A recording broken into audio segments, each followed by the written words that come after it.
First, you have some time to look at questions 31 to 40.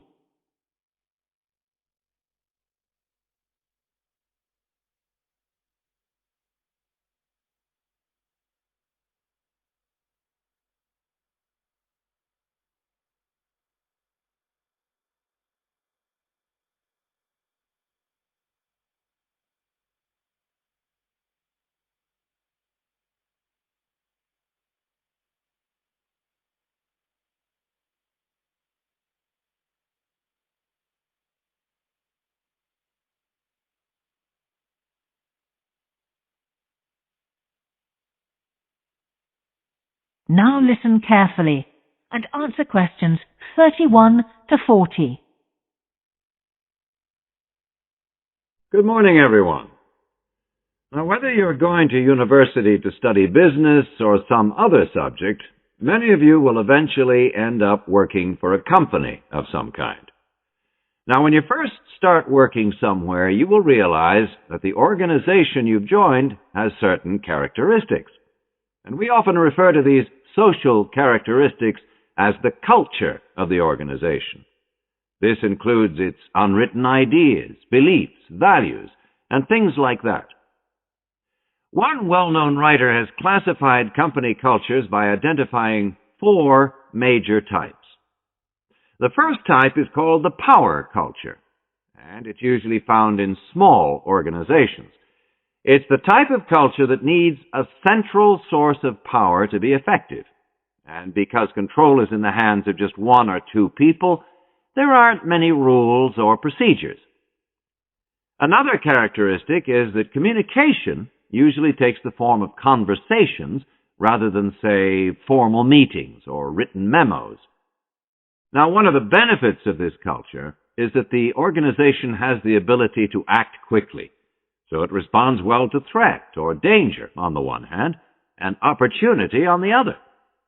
But on the negative side, this type of organization doesn't always act effectively, because it depends too much on 1 or 2 people at the top. And when these people make poor decisions, there's no one else who can influence them. And the kind of person who does well in this type of business culture is one who is happy to take risks, and for whom job security is a low priority. The next type is known as role culture. That's R-O-L-E, not R-O-L-L, by the way. And this type is usually found in large companies, which have lots of different levels in them. These organizations usually have separate departments that specialize in things like finance or sales or maintenance or whatever. Each one is coordinated at the top by a small group of senior managers, and typically everyone's job is controlled by sets of rules and procedures. For example, there are specific job descriptions, rules for discipline, and so on. What are the benefits of this kind of culture? Well, firstly, because it's found in large organizations, its fixed costs, or overheads as they're known, are low in relation to its output or what it produces. In other words, it can achieve economies of scale.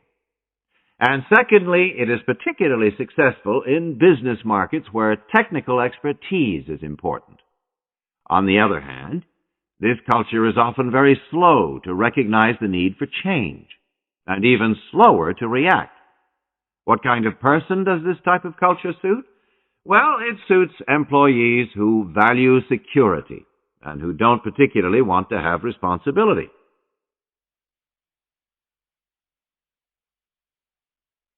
Moving on now to task cultures.